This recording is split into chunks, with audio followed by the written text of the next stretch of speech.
Okay, not bad, guys. SoFi's catching a bid here. Not too bad, man. We got to $17 this morning right after open, right? Let me double check.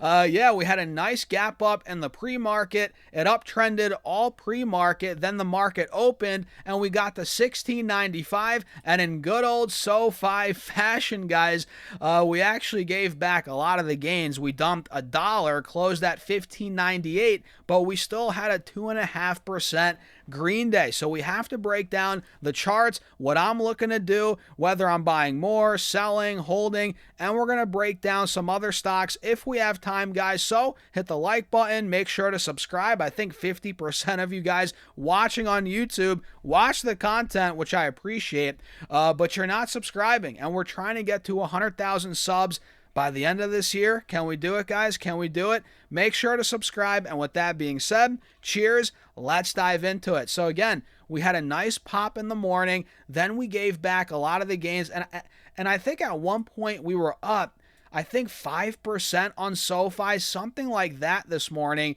which we haven't seen that in a while. Actually, more than that. Wait, SoFi was up 8.5% today at open. I can't remember the last time I said that. And again, we gave back a lot of the gains, but we can see some positive things on this 20-day chart that I'm starting to like. These are signs that, again, we're not fully breaking out yet, but we're starting to get there. So clearly we've had consolidation. We all know that. You can argue a bullish divergence on the RSI down here. That looks pretty good. And now for the first time in a couple of weeks, we're starting to break through these moving averages on this 1 hour chart ever so slightly. And we also have a golden cross for the first time in who knows how long, right? On this 20-day chart, it's been weeks since we've had a golden cross. So this is a good sign. And with this move today to $16.95, believe it or not, guys, even though it didn't hold, we actually took out the highs from the last couple of weeks. So we're starting to see a breakout above these moving averages. We have a golden cross, and we took out the highs from a couple of weeks ago this morning with the pop. I love it. Even though we closed under, well under $16.95, $16.80, which was that high from a couple of weeks ago, I still love the price action as the bulls are slowly starting to come to life, right? So I think a full breakout on SoFi, let's keep it real. It's nowhere near that, but I think the start of a full breakout could start to come if we start moving past $17. That's the big moment of truth for the stock. That would break it out of this, 3-week sideways consolidation trading that we've seen since earnings. So if we start getting that move past $17 a share, this could start to go, back to 18. 25, 18.50, $19, which is kind of where we were right before earnings. I think this gap could start to fill, and this is where the bigger breakout could start to form, right? And notice how another thing worth mentioning, we gotta play both sides here, guys. Another thing worth mentioning is with the pop this morning, we actually got rejected right at the 180 SMA on the 4-hour chart, which is not the best sign. But that's just for now.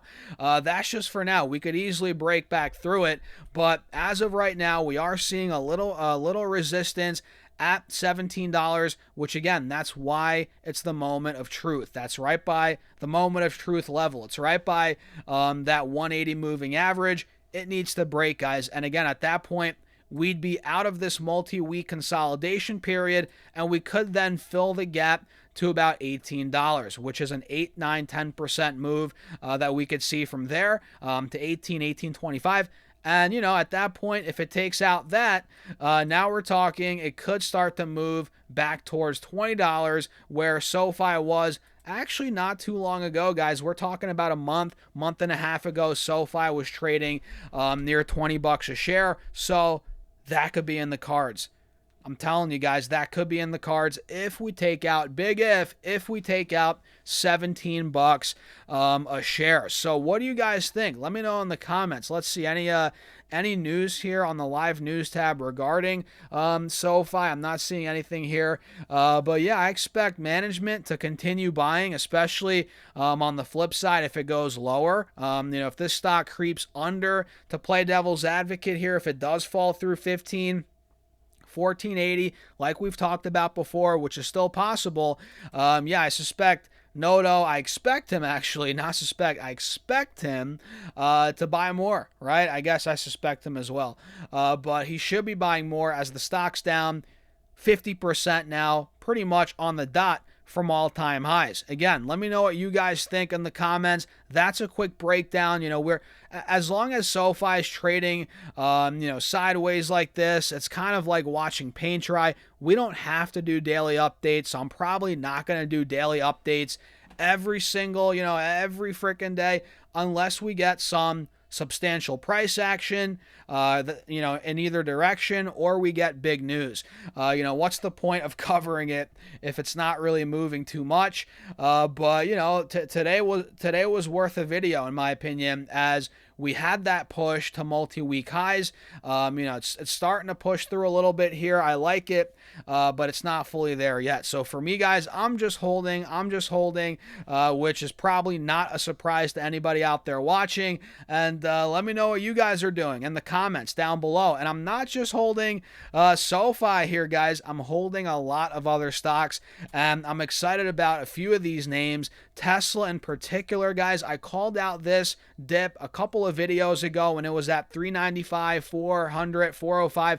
Now it's ripping to 433. And look, they have a decent stake in SpaceX. SpaceX is about to go public, and I've been saying this for months. I think Tesla's going to go to $500, this year. I think there's going to be a lot of hype around SpaceX, Elon, all his companies, and Tesla is just one of those stocks that, once you think it's dead in the water, or it's due for a big drop, or it's going to be flat, it just proves you wrong. And they're already improving fundamentally. Forget about SpaceX for a second. We're seeing all their sales across all these regions. They're improving. They're getting better year over year. Their deliveries look decent, right? So fundamentally, Tesla's getting better. And once they really get FSD rolling, right, robotics, which we're not there yet, obviously, but you can make a case this stock goes a lot higher than 500. All I'm saying is this year, I think it's going to 500 with the whole SpaceX narrative. Sentiment is going to turn very bullish on Tesla, in my opinion. And I'm in it for the ride. And I almost bought more on this dip. I didn't, but it's all good because I bought a ton down here, and I don't regret it because, again, I think it's going to 500, and I'm maybe the only thing I regret is not buying more, right? With the benefit of hindsight here, guys. But yeah, where's your head at with Tesla? I know I covered LRCX a bunch today. This is another trade I'm in that I think is going to do well. It's already doing well, guys. I bought in at 275, 280, 285, and now we're pushing 325. So I think that's going to continue to move here. Another couple ones that I'm in, obviously Amazon and Nvidia, those two are my top two holdings. They had crazy runs recently. They're starting to cool off a little bit, so I'm looking to actually add more Nvidia and Amazon for that matter. And yeah, I'm in Robinhood as well. Robinhood hasn't really popped off yet, but I like that because it gives me more time to add. So every week I'm literally just nibbling more Robinhood. It's one of it's really the main stock that I'm actively adding every single week with fresh money. I'm depositing money every week into my brokerages, guys, into my accounts, and I'm buying stocks. And Robinhood is probably, well, not probably, it is the one that I'm buying the most of actively right now. And I think it's going to go to 100 very soon here. I think it's going back to all-time highs, quite frankly, in the next 12 to 18 months. So I'm positioning myself right now for that. And I think if you pull the layers back, you'll realize, oh, Robinhood's chart looks very good. On the monthly chart, on the 3-year chart, this is pointing to be to a buying opportunity. technically and fundamentally. I think it's a great time to add. So with that being said, guys, I don't want to hold you all too long. Let me know your thoughts in the comments. Hit the like button. Make sure to subscribe and check out my Patreon if you want to keep up with my actual portfolio updates. Be a part of my private Discord. All of that's linked down below, pinned in the comments, or go to stasurfest.com/Patreon. And with that being said, cheers. I'll see you all in the next video.